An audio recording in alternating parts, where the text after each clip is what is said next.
आधारित कसे प्रश्न विचारतात यावर सगळे आपण चर्चा करणार आहोत। आज जे प्रकरण आपण बघणार आहोत ते पोलीस भरतीसाठी आहे, आणखी शिक्षक भरती असेल, तलाठी भरती असेल, नगर रचना, नगर परिषद, महानगरपालिका किंवा इतर सर्व स्पर्धा परीक्षांच्या सरळ सेवेच्या आहेत त्यांच्यासाठी हे प्रकरण आहे। राज्यसेवेसाठी किंवा गट ब गट क साठी हे प्रकरण उपयुक्त नाही आहे, कारण ते अतिशय डीप मध्ये वगैरे आपण घेणार नाही आहोत।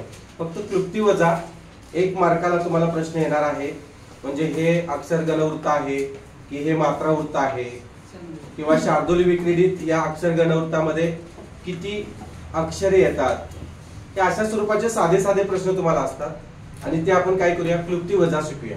ठीक आहे, राज्यसेवेसारखं अतिशय डीप किंवा गट ब गट क सारखं नाही आहे, तेवढं आपलं एक थोडं 15-20 मिनिटात होणारं प्रकरण आहे। क्लृप्ती वजा शिकूया।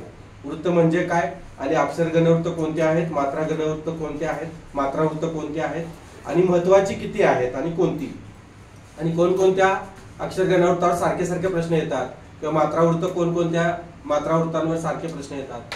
आता आर्यामध्ये किती मात्रा आहेत असा सारखा प्रश्न असतो, आणि इकडे शार्दूल विक्रीडित मध्ये किती अक्षरे आहेत असं, आणि गण सुद्धा विचारले जातात, म्हणजे भुजंगप्रयात या अक्षर गणवृत्तामध्ये किती गण आहेत किंवा कोणते गण आहेत भुजंगप्रयातचे, मग ते य य य य असे 4 गण आहेत। मग जसं जसं यल ग कोणत्या अक्षर गणवृत्ताचे आहे असं सगळं तुम्हाला प्रश्न येतात, तर ते आज आपण काय करूया, क्लृप्ती वजा शिकूया। चला, वृत्त म्हणजे काय पहिल्यांदा आपण त्याची व्याख्या वगैरे बघूया। बघा, भाषेच्या आकलनाचे 2 प्रकार आहेत, एक गद्य आणि पद्य। आता मला सांगा, गद्य म्हणजे काय रे?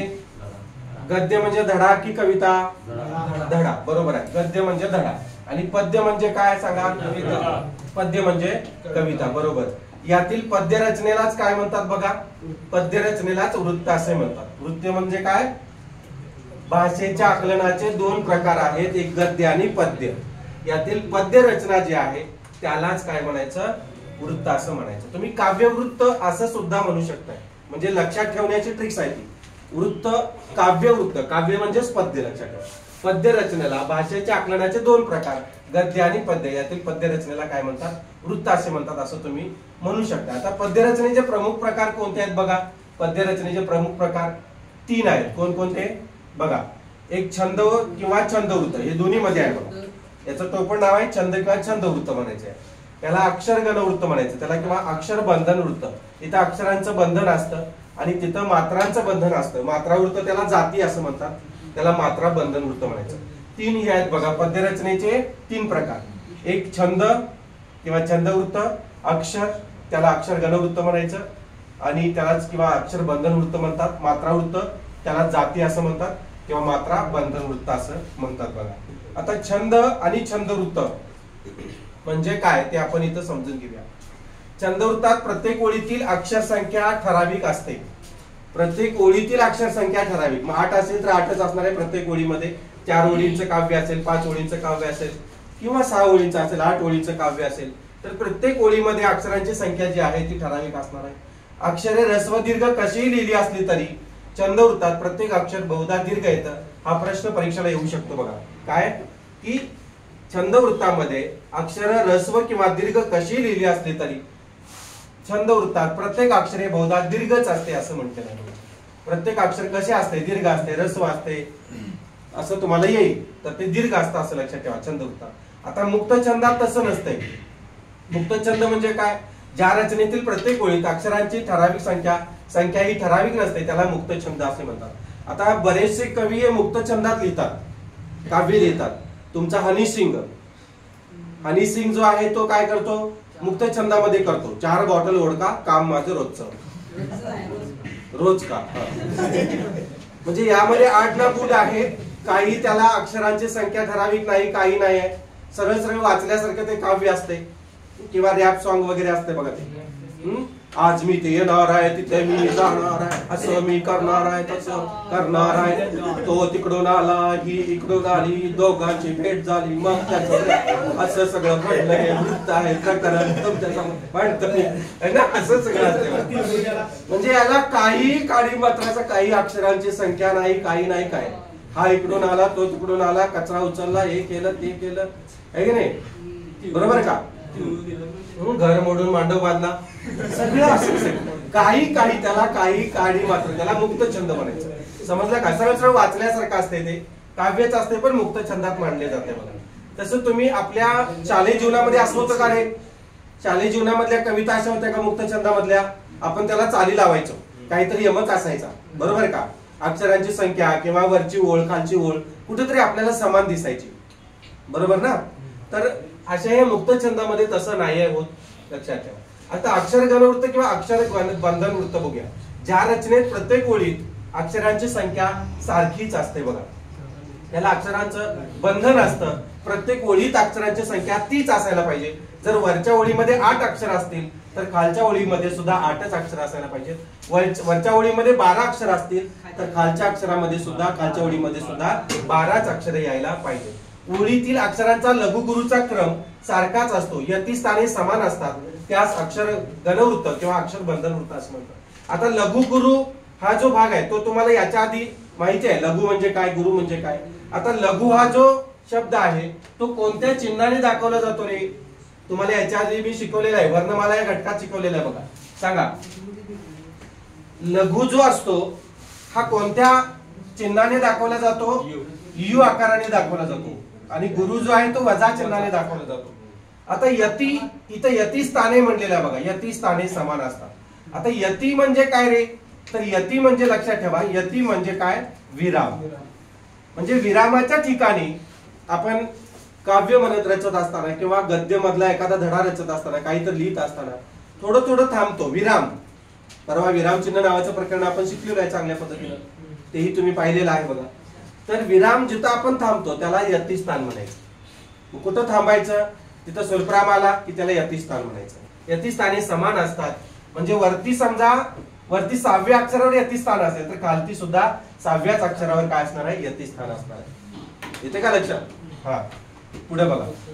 आता मात्रा म्हणजे काय? उच्चार करण्यास लागणारा वेळ. हे कुठं झालेलं आहे सांगा? कुठं लिहून दिले तुम्हाला मी मात्रा?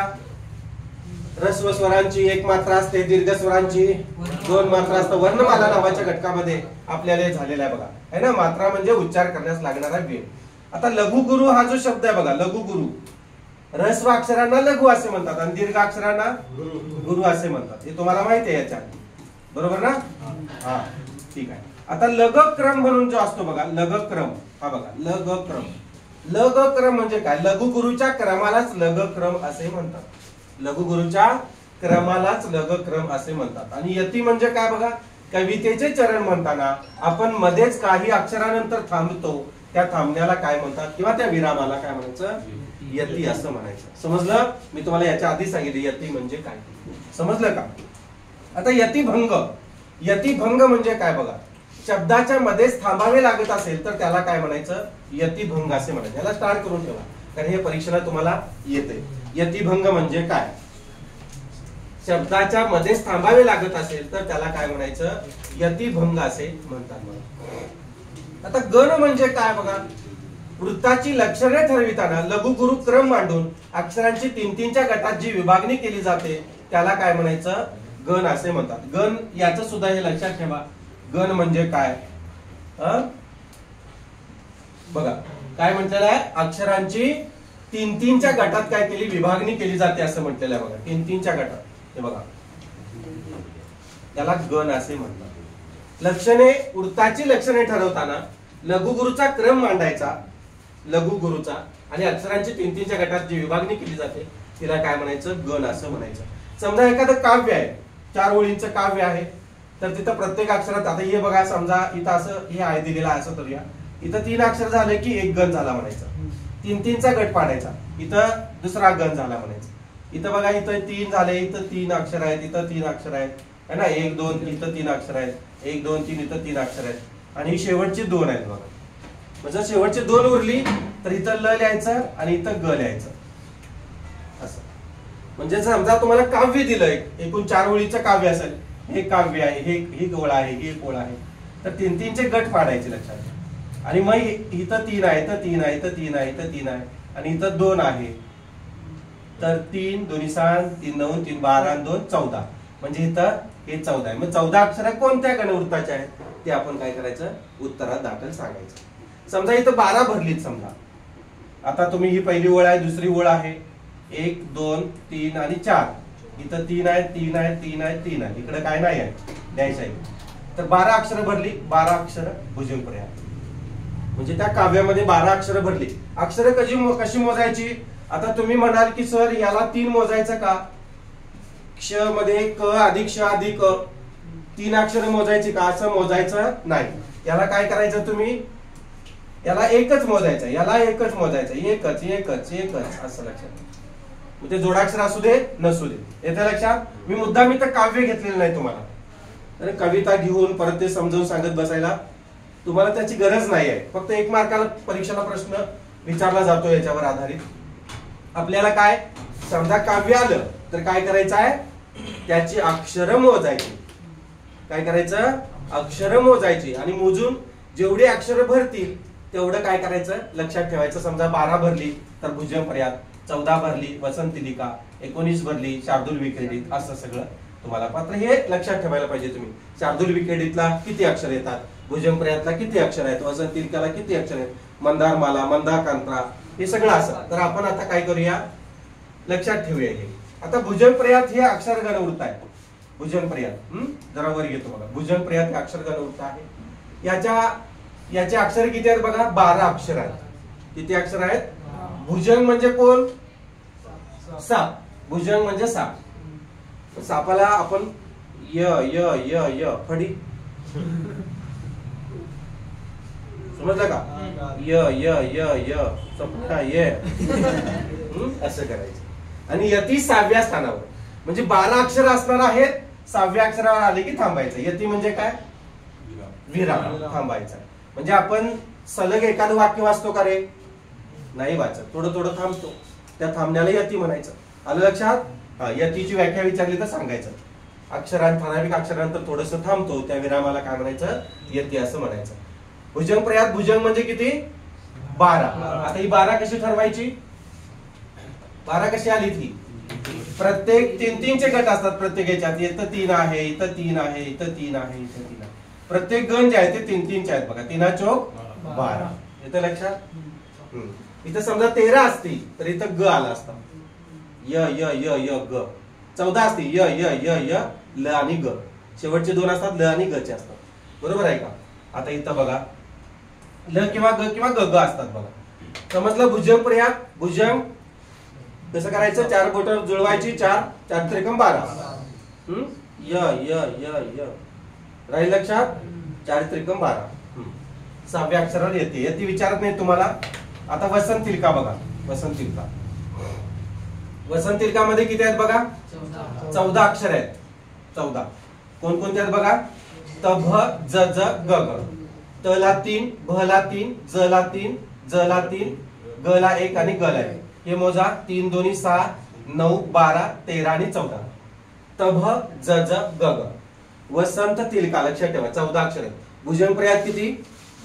12 अक्षर. गण, गण म्हणजे हे गण 3-3 चे गट. य य य य यती कितव्या स्थानावर? 6व्या स्थानावर. म्हणजे निम्म केलं त्याला आपण. आता इथं बघा यती 8व्या स्थानावर आहे. यती लक्षात ठेवायची गरज नाही. त भ ज ज ग ग लक्षात ठेवा. गण नाही विचारले तर तुम्हाला अक्षर किती आहेत हे विचारतील वसंतलिकामध्ये. त भ ज ज ग ग. आलं? ते बघ जाचा तिकडं आगा गा गा असं. क्लृप्ती नाही लक्षात ठेवली तर चालते बघा. अक्षरे लक्षात ठेवा. 14 अक्षरात वसंतलिका राहील लक्षात? हा. पुढे आता मालिनी. आता ही मालिनी कशी लक्षात ठेवायची बघा. किती आहेत गण? अक्षरे किती आहेत? 15. आता ही मालिनी हेमा मालिनी आहे. कोण आहे? हेमा मालिनी. किती वर्षाची आहे ही? 15 वर्षाची आहे. आणि तिला आपण बोलवायला गेलेलो आहे. स्वप्न्या गेला तिला बोलवायला, कार्यक्रमाला यायचं आहे मॅडम तुम्हाला. तर ती पहिल्यांदा नाही नाही म्हणत्या आणि मग येतो येतो म्हणत्या. पहिल्यांदा काय करते ती? नाही नाही म्हणत्या आणि नंतर मग येतो येतो म्हणत्या.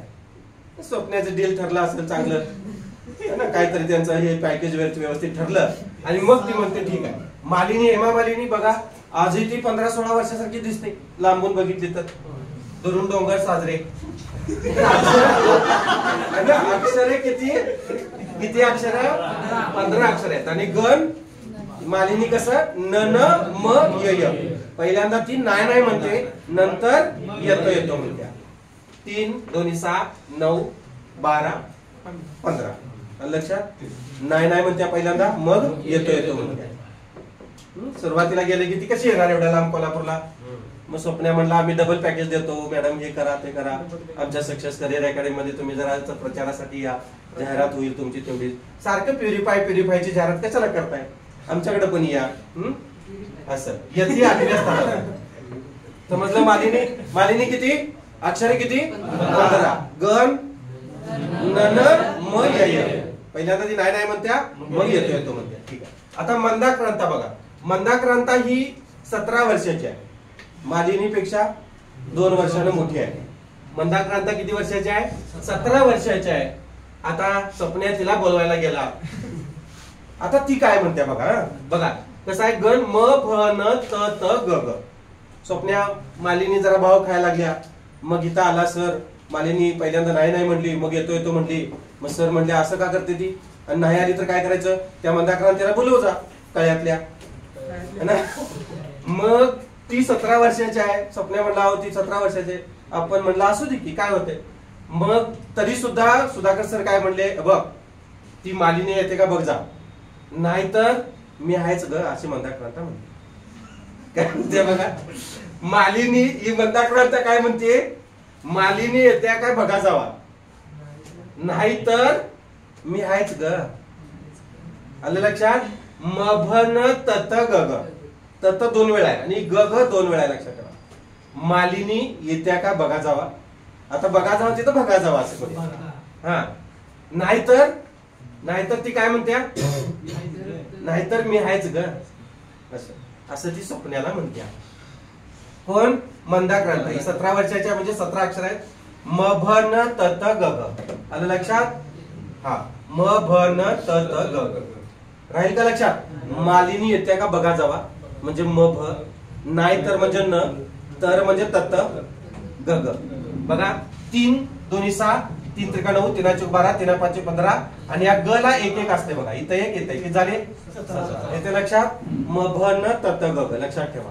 बारीक अक्षरात लिहून घेतलं तरी चालेल. आता पुढचा आहे पृथ्वी. हा पृथ्वी सुद्धा तिच्याच वयाचा आहे, मंदाक्रांताच्या. 17 वर्षाचा पृथ्वी आहे, म्हणजे 11वीला आहे. मंदाक्रांता सुद्धा 11वीलाच आहे. कोवळी आहे. हा पण कोवळा आहे बघा. नुकतंच मिसरूट फुटलेला आहे. 17 वर्षाचा आहे पृथ्वी. हा 17 वर्षाचा आहे म्हणजे 17 अक्षर आहेत. तो काय म्हणतोय, जसं जसं यायला लागतंय पृथ्वीवर तसं तसं यायचं ग. बघा, जसं जसं यायला ग, जसं जसं पृथ्वीवर यायला लागते तसं यायचं ग आणि कामाला लागायचं ग. बघा, जसं जसं यायला ग, जसं जसं पृथ्वीवर यायला लागतंय तसं यायचं आणि कामाला लागायचं. जसं जसं यायला ग. कोण? पृथ्वी. 3 2 6 3 त्रिका 9 3 चौक 12 3 5 15. ल आणि ग ला किती असतात? 1 1 असतात. म्हणजे किती झाले? 17. लक्षात? मंदाक्रांता काय म्हणत्या, मालिनी येत्या का बघा जावा, नाहीतर मी आहेच ग. म भ न तत ग ग. किती वर्षाच्या मंदाक्रांता? म्हणजे अक्षर किती आहेत? 17. आलं लक्षात? पृथ्वी किती वर्षाचा आहे? 17. तो काय म्हणतोय, जसं जसं यायला लागते तसं तसं यायचं ग आणि कामाला लागायचं. जसं जसं यायला ग. राहील का लक्षात? यात फार गफलत होते बाळांनो, म्हणून मी सांगतोय क्लुप्तीवाला. कारण परीक्षेत तुम्हाला येते खाली 4 पर्याय असणार आहेत. जसं जसं यायला ग, य य य य, मस्त जसा तत ग. आलं लक्षात? न भ न तत ग ग असं असेल. मग त्यावेळेला तुम्हाला मग पृथ्वीचं विचारतील, मंदाक्रांताचं विचारतील, मालिनीचं विचारतील. त्यावेळेला ते लक्षात ठेवायचं. मग आपल्या या क्लुप्त्या तुम्हाला बरोबर तिथपर्यंत नेतील. आता य कट पद्धतीने जायचं. य तर नाही आहे, राहिले 3 मध्ये बघायचं मग काय काय कसं कसं सांगितले सरांनी. ठीक आहे, पुढे बघा. आता यती ही 8व्या स्थानावर आहे. शार्दूल विक्रीडित हे सारखं परीक्षेला येते. का आवडते त्याला काय माहित नाही. शार्दूल विक्रीडित हा शुद्ध शब्द सुद्धा कसा आहे ते सुद्धा मी तुम्हाला सांगतो. शुद्ध शब्दाला सुद्धा येते परीक्षेला बाळांनो. शुद्ध शब्द म्हणून येतोय, सारखा येतोय परीक्षेला. अशुद्ध शब्द ओळखा, शुद्ध शब्द ओळखा. हा, तर हा शार्दूल विक्रीडित एकूण अक्षर किती आहेत बघा. म्हणजे हा शार्दूल म्हणजे कोण? सिंह. शार्दूल म्हणजे सिंह, लक्षात ठेवा. समानार्थी शब्द आहे. हा शुद्ध लेखनाचा कसा आहे ते पण सांगतो. अक्षरे 19 आहेत. शार्दूल 19 वर्षाचा आहे. पृथ्वी 17 वर्षाचा आहे. मंदाक्रांता किती? 17 वर्षाचीच. मालिनी 15 वर्षाची, अतिशय कोवळी. आणि भुजंग 12. ठीक आहे. शार्दूल हा 19 वर्षाचा आहे. तो काय म्हणतोय आता? हे मस जस ततग, तो काय करतोय शार्दूल? मसाज सतत करून घेतोय ग. मसाज सतत करून घेतोय ग. हा शार्दूल काय करतोय? हा सिंह आहे, वाघ आहे, थोडक्यात टायगर आहे, आणि सारखा मसाज सतत करून घेतोय ग. बघा, मसाज सतत ग. बघा मोजा. 3 2 6 3 त्रिका 9 3 चौक 12 3 5 15 3 6 18 18 आणि 1 19. आलं लक्षात? मस जस तत ग. मसाज सतत ग. मसाज सतत 18 होतात आणि शेवटी ग लावायचं. ग ला 1 असतो. आलं लक्षात? आणि लग कोणाला आहे? कामाला लाग. कोण म्हणताय? पृथ्वीवर यायला लागते तसं यायचं आणि कामाला लागायचं. पृथ्वीला लग येते तिथं. समजलं? शार्दूल विक्रीडित मस जस तत ग. आणि जस जस येल ग, जस जस येल ग कोणाचं? पृथ्वीचं. जस जस येल ग पृथ्वी. आणि मसाज सतत ग. राहील का लक्षात? मस जस तत ग शार्दूल, आणि जस जस येल ग पृथ्वी. राहील लक्षात? सारखे सतत घोळायचं मनामध्ये. आता हे तुम्हाला सांगतो बघा शार्दूल विक्रीडित म्हणून. शार्दूल हा शब्द जो आहे बघा, शार्दूल, मला सांगा हा शार्दूल शब्द बरोबर आहे का? शार्दूल शब्द बरोबर आहे का? शुद्ध शब्द आहे का शार्दूल? आहे का नाही? पटकन सांगा. पहिला उकार पाहिजे का दुसरा उकार पाहिजे? पहिला नाही. हा शुद्ध शब्द आहे, लक्षात घ्या. शार्दूल. आता तू पहिला का म्हणतोयस माहितीये का? रफाराच्या अलीकडील अक्षर काय असते? बहुधा दीर्घ असते. मग हा रफार इथं आहे, त्याच्या अलीकडील अक्षर हे आहे, त्याचा काय संबंध आहे का? इथं वेलांटी का उकार आहे का? नाही. हा उल प्रत्यय, लक्षात ठेवा. उल प्रत्यय. शार्दूल असा शुद्ध शब्द आहे, लक्षात. शार्दूल. आलं लक्षात? आता विक्री शब्द कसा लिहितो आपण? विक्री शब्द हा बरोबर आहे की नाही बघा? विक्री शब्द बरोबर आहे, कारण पुढे जोडाक्षर आहे, पहिली वेलांटी आहे. हाही बरोबर झाला. इथं फोडला आपण, इथं फोडला आपण. आता हा ड ला पहिली वेलांटी का? आता आणखी एक तुम्हाला सांगतो. क्रीडा शब्द जो आहे बघा, क्रीडा शब्द बाळांनो इकडे लक्ष द्या. क्रीडा शब्द हा असाच नेहमी योग्य आहे. क्रीडा शब्द हा संस्कृत आहे, तो कायम लक्षात ठेवायचा. हा दुसरीच वेलांटी येते. क्रीडांगण असू दे, क्रीडा असू दे, येईल का लक्षात? हा, असाच लक्षात ठेवायचा. क्रीडांगण शुद्ध शब्द आहे बघा. क्र ला दुसरीच वेलांटी. नाहीतर तुम्ही म्हणाल जोडाक्षर युक्ताक्षर रस वाचते. आपण सांगितले याच्या आधी तुम्हाला, पण हा त्या नियमाला अपवाद आहे. मग लक्ष द्या. इथं विक्रीडित आहे बघा. इथं क्रीडा हे तर तुम्हाला कळालं, क्रीड किंवा क्रीडा. आता इथं डाचा आ काढायचा आणि त्याला इत प्रत्यय लावायचा आहे. हा संपूर्ण शब्द संस्कृत असल्यामुळं संस्कृत शब्दांना ऱ्हस्व ई आणि क किंवा ऱ्हस्व ई आणि त हे प्रत्यय लागतात. ऱ्हस्व ई आणि त. आपल्याला ईच आहे ना इथं. हे बघा, इथं पहिली वेलांटी आहे आणि त. म्हणजे बघा, शार्दूल इथं हे बरोबर आहे. विक्री जर तुम्ही इथपर्यंत हे फोडून अशा पद्धतीने घेतलं तर हे बरोबर, आणि ड ला पहिली वेलांटी हे बरोबर. लक्षात ठेवा. म्हणजे इथं 3 वेलांटी आलेल्या आहेत आणि एक उकार आलेला आहे. म्हणून तो सारखा सारखा परीक्षेला येतो. हा 4 वेळा मांडला जातो. 4 वेळा असा शार्दूल विक्रीडित असं लिहिलं जाते. शार्दूल विक्रीडित असं. हे अ ला असं मांडलं जाईल, ब ला या पद्धतीने मांडलं जाईल, क ला इथं दुसरा उकार दिला जाईल, इथं दुसरा उकार, असं काहीतरी केलं जाईल. म्हणजे 4ही पद्धतीने तुम्हाला इथे वेगवेगळ्या पद्धतीने काय करणार आहेत? मांडणार आहेत.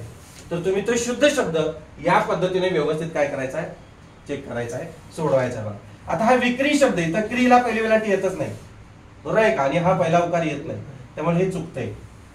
हे सारखं काय करतील? बदलून आलटून पालटून देतील. आणि हा शुद्ध शब्द इथं ब मध्ये, क मध्ये किंवा ड मध्ये कुठेतरी तुम्हाला ते दिले जाईल. समजलं? हा, राहील का लक्षात? शार्दूल विक्रीडित शब्द नीट बघून घ्या. शुद्ध लेखन आपण प्रकरण सविस्तर शिकणार आहोत. अतिशय सोप्या पद्धतीने आणि पूर्ण डीप मध्ये तुम्हाला शिकवणार आहे. राज्यसेवेच्या लेवलने शिकवणार आहे. म्हणजे तुम्ही सरळ सेवेचे किंवा पोलीस भरतीचा आहे म्हणून तेवढंच थोडकं असं नाही. कारण आपण बाऊ केलेला आहे शुद्ध लेखनचा. शुद्ध लेखन फार अवघड आहे, मला ते किचकट जाते, मला ते समजत नाही असं म्हणतात लोक. पण तसं नाही आहे. समजून घेतलं तर फार सोपं आहे. एकूण 18 नियम आहेत. त्यातले 12 ते 13 नियमामध्ये ते 18 नियम आपण बसवायचे आहेत. आणि अतिशय साध्या आणि सोप्या पद्धतीने आजपर्यंत तुम्हाला मी थोडं थोडं का होईना 50% सांगितलेलं आहे. पण सविस्तर पूर्णपणे शुद्ध लेखन नावाचं प्रकरण आपण काय करणार आहोत, एकत्र घेणार आहोत, सलगतेने घेणार आहोत. आजपर्यंत तुम्हाला मी सांगितलं ना की जोडाक्षराच्या अलीकडील अक्षर काय असतं बहुधा, ऱ्हस्व असतं. बरोबर का. अनुस्वाराच्या अलीकडील अक्षर काय असतं बहुधा, ऱ्हस्व असतं. विसर्गाच्या अलीकडील अक्षर बहुधा काय असतं, ऱ्हस्व असतं. तुम्हाला शिकवले ना, विसर्गाच्या अलीकडील अक्षर दीर्घ असतं. मराठी शब्दांमधील अंतिम ध्वनी नेहमी काय असतो, दीर्घ असतो. बरोबर ना. संस्कृत तत्सम शब्द जसेच्या तसे ठेवायचे असतात. अर्थभेद करणारे शब्द कसे असतात हेही तुम्हाला मी सांगितलेलं आहे. सूत पहिला उकार असेल, दुसरा उकार असेल. पीक पहिली वेलांटी असेल, दुसरी वेलांटी असेल. बरोबर आहे ना. तर हे सगळे तुम्हाला शब्द जिथं जिथं संदर्भ आला तिथे तिथे मी सांगितलेलं आहे. पण तरी सुद्धा आपण ते सविस्तर प्रकरण एक टाइम वन टाइम म्हणजे थोडक्यात सलगतेने आपल्याला घ्यायचं ते प्रकरण. ठीक आहे. हा, उद्या किंवा परवा माझ्या जर ध्यानात आलं किंवा मला जर वाटलं तर ते आपण प्रकरण घेणार आहोत. बघा, चातुर्विकडीत काय म्हणतो, तू मसाज काय करतो, सतत करतो ग. आलं लक्षात. मस जस तत ग, मसाज सतत ग. लक्षात ठेवा. इथं सा, तिथं क्लुप्तीमध्ये सा धरायचा आपण. मसाज सतत करून घेतोय आणि तो 19 वर्षाचा आहे. आता मोठा झाला, तो प्रौढ व्यक्ती झाला म्हणून तो सतत मसाज करून घेतोय. 18 वर्षाचा आहे का तो, 17 वर्षाचा आहे का, 15 वर्षाचा आहे का, 12 वर्षाचा आहे का, नाही, 19 वर्षाचा प्रौढ नागरिक झाला तो. त्यामुळे सतत मसाज करून घेतोय. येती 12व्या अक्षरावर आहे. पुढे आता मंदारमाला नावाचं हे आहे बघा, मंदारमाला. आता ही मंदारमाला जी आहे ती लयच मंद आहे बाबा. कशी आहे, लयच मंद आहे. आणि तिला स्वप्न्या बोलवायला गेला की ती पहिल्यांदा करते. 7 वेळा करते. का, 7 पोटे पुढे आहेत म्हणून. किती वेळा, ही मंद आहे मंदारमाला. आणि मग ती सातपुरी, हे स्वप्न्या बोलवायला गेलं, सातपुरी सरांनी बोलवलंय तासाला. महिने अशी किती वेळा करते, 7 वेळा करते. आणि मी येतो ग अशी करते. हे बघा, 1 2 3 4 5 6 7, 7 त्रिक 21 आणि गच 1 5. त्या मंदारमालीला स्वप्न्या बोलवायला गेला, सातपुरी सरांनी तासाला बोलवले. मग ती काय करते, काय म्हणते, किती वेळा करते, 7 वेळा करते. आणि शेवटी येतो का थांब, स्वप्नाला ती येतो का मग त्या लक्षात ग. समजलं. 7 वेळा तत करायचं आणि एक ग लिहायचं 22. मंदारमाला किती आहे, ती मंद असल्यामुळं तत करते. आता ही सुमंदरमाला मात्र मंद नाही. हा, ती सुंदर आहे. आणि मग आता स्वप्न्या तिला बोलवायला गेला, सातपुरी सरांनी तासाला बोलवलंय. ती मात्र तत असं काही करत नाही, कारण ती मंद नाही. ती 7 वेळा येतो अशी करते. कुणी बोलवले, सातपुरी सरांनी बोलवले. मग 7 वेळा मी येतो 7 वेळा म्हणते. आणि मग स्वप्न्या म्हणतो ये आणि लाग कामाला, अभ्यासाला लाग. बघा, 1 2 3 4 5 6 7, 7 त्रिक लच 1 गच 1, किती झाले 22 आणि 1 23. ही सुमंदरमाला सुंदर आहे. स्वप्न्या गेलाय, ती नाही बी काय तत काय करत नाही. येतो सातपुरी सरांनी बोलले, 7 वेळा येतो. आणि मग स्वप्न्या म्हणतो लाग कामाला, आता काय कर, लाग अभ्यासाला. राहील लक्षात. सुमंदरमाला किती, 23. आलं लक्षात. आता इथून पुढं आपला मात्रा युक्त सुरू होतात. ही एवढंच महत्वाचे 8 तुम्हाला घेतलेले आहेत मी. आता मला बिन बघता सांगायचं आहे. ठीक आहे. बिन बघता मला सांगायचं आहे. पहिला कुठला होता, भुजंग पर्याय. सांगा, भुजंग पर्याय किती अक्षर, 12 अक्षर. गण किती वेळा, 4 त्रिकम 12. त्यानंतर वसंत तिलिका, वसंत तिलिका 14. गण काय त्याचे काय गण नाही, अक्षर 14 आहे त्याचे. गण काय पाठ करायची गरज नाही. हे 8 आहेत ना, बाकीचे 7 पाठ झाले. ते येतेच की, लक्षात येते. काय आहे बघा, एकदा नजर फिरवून घ्या. कोणता आहे बघा, बघा, तभ ज ग ग, ज ग ग, तभ ज ज ग ग. लक्षात ठेवा. काही क्लुप्ती लावायची आहे का? जमते का क्लुप्ती? तुम्हाला जर क्लुप्ती जमली तर मला मेसेज करा. त्याची काही क्लुप्ती असेल वसंत तिलकाची, काय आहे का बघा, जुळते का मेसेज? ये क्लुप्ती काय जुळते का बघा.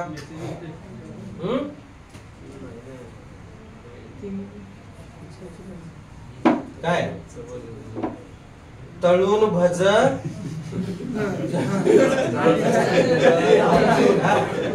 तळून भज जागी होऊन काय जाळून गे ग. तळलेलं भज जळून गेलं ग असं. ठीक आहे ठीक आहे. तळलेलं भज जळून गेलं ग ग. अग ग तळलेलं भज जळून गेलं ग. तभ जज ग ग. 3 दोन्ही 7 9 3 तर 12 13 आणि 14. तळलेलं भज जळून गेलं ग अग ग. 2 वेळा ग ग. राहील लक्षात? ठीक आहे. जमलं की? जमत नाही असं होईल का? जमत नाही असं आपल्याला होईल का? नाही जमणार. जमणार. आता मात्रा वृत्ताचे प्रकार लिहून घ्या, क्लुप्त्या लक्षात ठेवा. नसेल तर युट्यूबला आहे, तुम्ही बघू शकता नंतर. आता मात्रा वृत्ताचे प्रकार बघा पुढील प्रमाणे. मात्रा वृत्त कसे असतात? प्रत्येक मात्रेला काही ना काहीतरी अर्थ असतो. किती मात्रा आहेत वगैरे. लघु गुरु मात्रा. आता इथं मात्र अक्षर ठरवायची नाही. म्हणजे आपण तिथं कसं करत होतो अक्षरगण वृत्तात? सांगा. अक्षरगण वृत्तात काय करायचो आपण? 3-3चं गट पाडायचो. आणि 3-3चं गट पाडून काय करायचो? म्हणजे 1 2 3 असं करायचो. बरोबर का? 1 2 3 असं नाही. बरोबर आहे का? 1 1 1 असं 3चं गट पाडायचं, 3-3चं गट पाडायचं आणि हे करायचं बघा. आता इथं मात्र तसं नाही आहे. इथं मात्रा लघु आणि गुरु मात्रा असणार आहे. आता लघु मात्रा कशी आणि गुरु मात्रा कशी हे तुम्हाला सांगतो बघा. आता समजा समास नावाचा हे आहे, शब्द आहे. समास असा शब्द आहे किंवा कमळ असा शब्द आहे बघा.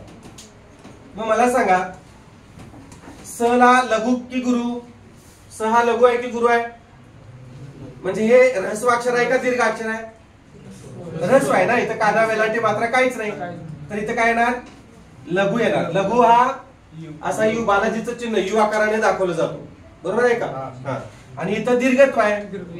रेष वजा रेष चिन्ह. इथं लघु, इथं लघु लघु लघु.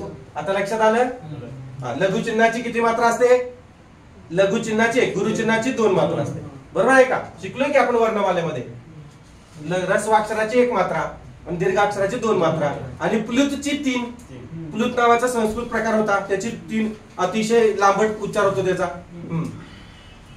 आता 3-3च्या गटात ह्याचे गट पाडले तरी किंवा तरी तुम्ही ते काय करायचं आहे तशा पद्धतीने गट पाडून घ्यायचा आहे. आता हे मात्र इथं लक्षात ठेवायचं बघा. तुम्ही ते केलं म्हणजे एखादी ओळ आली की काय करायचं, असं लघु गुरुक्रम मांडून घ्यायचा. आता इथं सांगा, इथं काय असणार आहे? गुरु असणार आहे ना, एकार आहे. इथं बघा लघु, इथं गुरु, इथं लघु लघु, इथं गुरु असं. आणि मग ते मोजायचं. मग काय करायचं? मोजायचं. 19 अक्षर भरली, 19 भरल्या मात्रा 1 2 असं 1 2 असं भरलं की काय करायचं? दिंडी म्हणायचं. आता हे एवढं तुम्हाला येत नाही, म्हणजे काव्य वगैरे येत नाही. फक्त एवढंच विचारतात की 19 मात्रा या कोणत्या मात्रा वृत्ताच्या आहेत, किंवा मात्रा दिंडी या मात्रा वृत्तीमध्ये किती मात्रा येतात? 19 20 21 22 असं 4 पर्याय असतील. हा अ असेल, ब ला तुम्हाला 20 देतील, क ला तुम्हाला 28 देतील आणि ड ला काहीतरी 30 देतील बघा असं. मग तुमचं उत्तर येणार दिंडी. दिंडी दिंडी 19 लक्षात ठेवा. दिंडी 19 असं लक्षात ठेवा. दिंडी 19 लक्षात ठेवा. आर्या 30. आता ही आर्याची क्लुप्ती आहे बघा. आर्याची. आर्या आणि आणखी कुठे आहे बघा जरा. आर्याला आणि इथं मला वाटतं फटकाला बघा. फटका आणि आर्याला 30 आहे. आर्याला किती मात्रा आहेत? 30 आणि फटकाला 30 आहेत बघा. आता बघा ही आर्या जी आहे ही स्वप्नाची मैत्रीण आहे. आर्या खरं आहे, खरे आहे.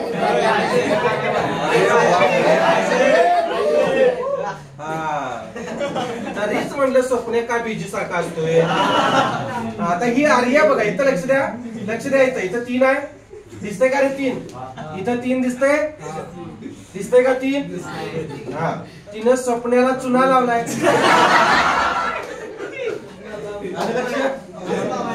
गोल्ड घेतला. आर्या 30 राहील का लक्षात? अजून लावायचं आहे. डबऱ्यात पडते मग गोल्ड राहील का? आणि मग किती फटकं पडणार आहे स्वप्नाला? 30. आर्या 30 आणि फटका सुद्धा 30. फटका हे मात्रावृत्त आहे, हे सुद्धा 30च आहे बघा. लक्ष द्या इकडं. आहे का इथं बघा? आहे का? फटकं 30. आर्याने स्वप्नाला 30 फटके दिले असं लक्षात ठेवा. आर्याने स्वप्नाला 30 फटके दिले. आर्या किती? 30. फटकं किती? फटक्याला मात्रा 30 आहेत बघा. आता पुढचं बघा. आर्या झालं 30.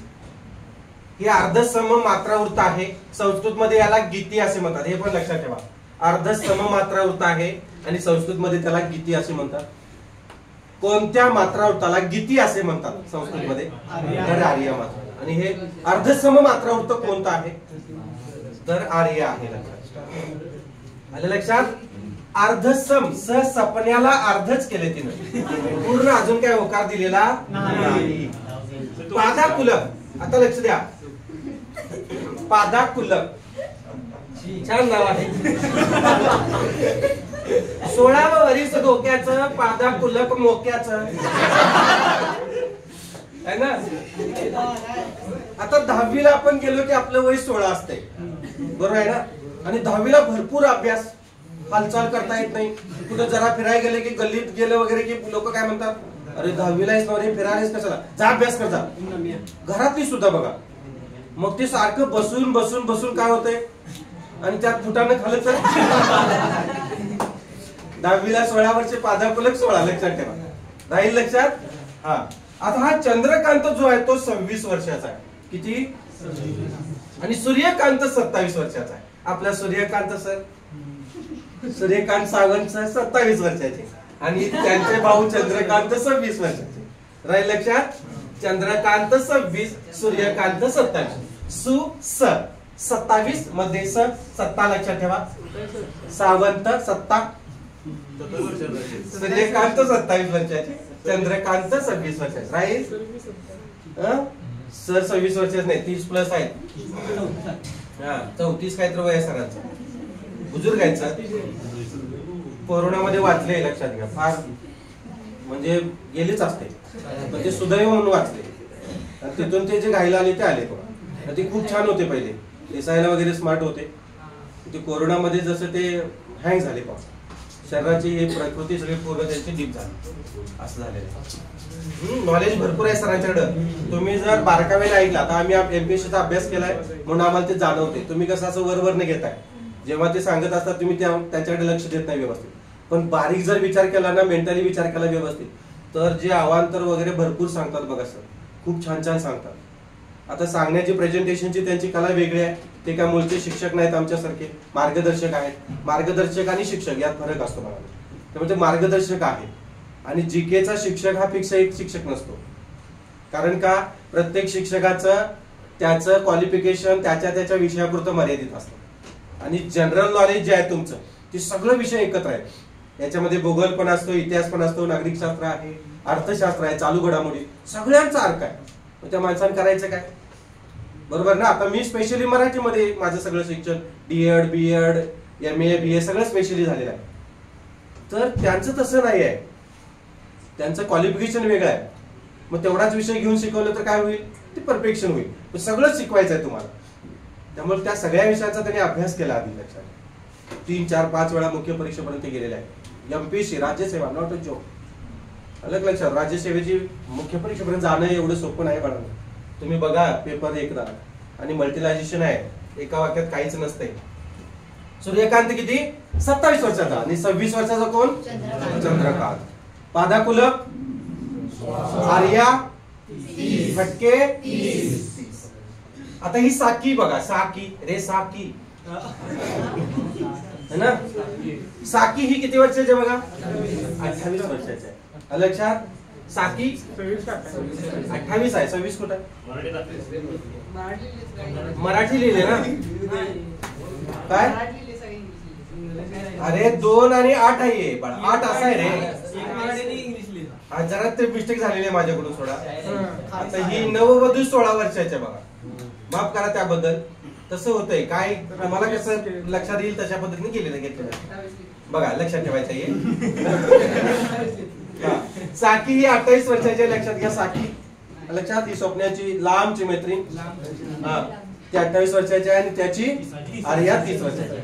लक्षात, तिचं जुळत नव्हतं म्हणून हिला सोडली त्या. आता नववधू ही 16 वर्षाच्या बघा. नववधू नुसतं 10वी पास झालेली आहे आणि तिचं लग्न केले नापास झाली म्हणून. गावाकडे येत असते, नापास झालं डायरेक्ट मग बोल्यावर चढवत. नववधू 16, नववधू 16 वर्षाची आहे. नांदाय गेली की पा दाखवलं 16 वर्षाची. नववधू पादापुलक 16 वर्ष. राहील लक्षात. हा, काम होत नाहीत मग पादापुलक होते. आणि पटका 30 वर्ष. आता यातून तुम्हाला, एवढ्यातून तुम्हाला हे सगळं उत्तर येतील बघा. बघा प्रश्नोत्तरे. नन म य य या अक्षर गणवतानी टिंबे टिंबे उत्तर तयार होते. पहिल्यांदा ती नाही नाही म्हणत्या, नंतर येतो मग येतो म्हणते. लक्षात राहील मामी. बघा किती सोपं आहे. मी काय अतिरिक्त काय घेतलं का, उत्तर सांगितलं का, तुम्हीच उत्तर सांगता बघा. काही अक्षरांच्या उच्चारानंतर जो थांबा असतो त्याला काय म्हणायचं, यती म्हणायचं. बघा तुम्ही उत्तर दिलं. त भ ज ग ग त्याची क्लुप्ती घेतली आपण. जळून बज जळून गेलं ग, तळेलं बज जळून गेलं ग. कुणाचं, वसंती. कवितेतील अक्षरे मोजण्याचे माप म्हणजे काय रे, गण. अक्षरे मोजण्याचे माप त्याला गण म्हणायचे. मात्रा ही असतात. अक्षर म्हणलं की गण, मात्रा म्हणलं की ती. आता खालील शब्दांचे लघुगुरु क्रम लिहा. यशोदा, यला काय येणार बघा, यू येणार. शोला डॅश येणार, वाजा चिन्ह. दाला डॅश, म्हणजे 3 नंबरचं उत्तर आलं. संपला विषय. म्हणजे डीप मध्ये शिकायची पण गरज नाही बघा. हे तुम्हाला उत्तर आलं बघा. खालील शब्दाचे लघुगुरु क्रम लिहा. सुमन, सुमन सांगा चला. Dash 4 number. हे अरे हे वजा चिन्ह म्हणजे गुरु असतो आणि लघु चिन्ह हे लघु लघु लघु तिन्ही सुद्धा येणार. 2 नंबर उत्तर येणार बाळायचं. असं का करतोस, हा बिरंबाटलायस काय. हे लक्ष द्या रे. कवितेतील अक्षरे मोजण्याचे माप, अक्षर मोजण्याचं माप. मात्रा लघु गुरु, ऱ्हस्व आणि दीर्घ. मात्रा येते याचं उत्तर काय येत आहे, मात्रा. लक्षात ठेवा, ग नव्हे, माफ करा. मात्रा, 1 मात्रा 2 मात्रा. ऱ्हस्व दीर्घ, अक्षर मोजण्याचं माप. ऱ्हस्व आहे का दीर्घ आहे त्यावरून मात्रा लक्षात ठेवा. आणि याचं उत्तर काय येणार, यशोदाचं उत्तर आपण घेतलेलं आहे. हे 3 नंबरचं आहे आणि हे 2 नंबरचं. यू यू यू लक्षात ठेवा. हे बघा, सुमन, सुला ह्रस्व, मला ह्रस्व, नला ह्रस्व. ह्रस्व ह्रस्वच आहे ना. याच्यात दीर्घ कुठलं. खालील शब्दाचे लघुक्रम गुरुक्रम लिहा. मीनाक्षी सांगा. 1 नंबर. मीनाक्षी, मला दुसरी वेलाटी, दुसरा दोन्ही पण, तिन्ही पण आहे बघा, दीर्घच आहे तिन्ही पण. हा. वृत्ती, वसंत तिलका, न झुकी, न तुझी खुले का, याचा लघुक्रम मांडायचा. इथं काय बघा, गुरु गुरु ह्रस्व, हे लघु. मांडुली घेऊया का, मांडुली घेऊया. बरोबर कुठल्या येतं बघूया. बारीक करतो याला जरा. बघा, गुरु, सॉरी ए गुरु गुरु गुरु गुरु येणार रे. इथं लघु येणार. इथं हा काय येणार इथं. अरे हे अनुस्वार असते ते लघुच मानायचं. इथं लघुच मानायचं, लघुच मानायचं. इथं लघुच, इथं गुरु, इथं लघु, इथं लघु, इथं गुरु, इथं लघु, इथं गुरु, इथं गुरु. हे कुठं आहे बघा, शेवटी असं आहे. हे दोन वेळा गुरु गुरु आहे बघा. इथं 3 नंबर. आणि इथं 2 वेळा गुरु गुरु, इथं 2 वेळा गुरु गुरु आहे. म्हणजे इकडं 3 वेळा आहे. म्हणजे 3 नंबरचं उत्तर येते बघा, आहे ना. हे उत्तर येते बघा. राहील लक्षात. असं करायचं आहे. राहील का लक्षात. एवढंच आहे, बाकी काय नाही. कुठं आलं बघा, तलाठी जालना 2015 ला आलेला प्रश्न. पुढे बघा चला.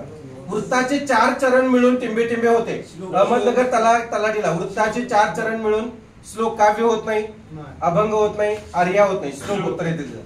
पद्यचरण म्हणतात, काही अक्षरानंतर आपण थांबतो, त्याला यती म्हणायचं. तलाठी नागपूरला आलेला प्रश्न आहे तो, यती म्हणतात. पुढे बघा, मस्स जसं तत्त ग, मसाज सतत कोण करून घेते? पुढे बघा, पटकन सगळा भुजंग पर्याय. आधुनिक मराठी काव्य वाङ्मयात कोणती रचना अधिक प्रमाणात दिसून येते? आधुनिक मध्ये मी परवा सांगितले मुक्त छंद. आताची लोक जी आहेत ती तुमच्या या मात्रावृत्तानुसार, गणवृत्तानुसार, अक्षर गणवृत्तानुसार लिहित नाहीत, यमक वगैरे काही जुळवत नाहीत. आलं का लक्षात? कसं पाहिजे तसं. अलीकडचे कविता आहेत बघा, अलीकडचे कविता रचणारे, काव्य रचणारे लोक, तुम्हाला एखादं काव्य रचायला सांगितलं, तुम्ही असं लिहिणार आर्या मात्रामध्ये, साखीमध्ये, नववधूमध्ये, सगळं असं लिहिणार, अक्षरांची संख्या समान वगैरे येईल आपली नाही येणार लक्षात. त्यामुळे मुक्त छंद. मोरोपंतांची आर्या कोणत्या वृत्तात आहे? मोरोपंतांची आर्या मात्रा वृत्तात आहे. भुजंग पर्यायात या वृत्तात किती अक्षर आहेत? भुजंग पर्यायात 12. ते तुम्हाला पाठच आहे. पहिली माझी उभी ग, पहिला माझा नेम, तुळशी खाली राम पोती वाची, या ओळी पुढीलपैकी कोणत्या काव्य प्रकारात येतात? ओवी आहे ती बघा, इथं ओवी दिसतंयच, यातच उत्तर आहे. मभन तत ग ग, मालिनी येते का बघा जावा, नाहीतर मिळायचं ग. संपला की विषय. एवढं सोपं आहे बघा. केवढं? एवढं सोपं. इथं तुमचं वृत्त नावाचं प्रकरण संपलंय बघा. लक्षात किती सोपं आहे.